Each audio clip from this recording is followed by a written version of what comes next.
Using a regular 3D printer, need to print out the body parts and glue them together. An example of our client from Canada. Bugatti Divo was 3D printed in parts, and the printed parts were connected together with superglue. The technology is the same further. Having assembled a layout from parts printed on a 3D printer, it is necessary to make fiberglass molds for further production of the fiberglass body. 3D printing is also a great option, and you need to make missing parts of a car, as did another our client from the USA. We prepared bumper files and other files for him.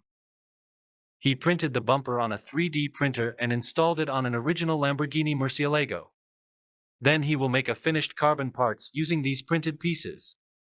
How to cheaply make a dream supercar at home. Using prepared files for 3D printing.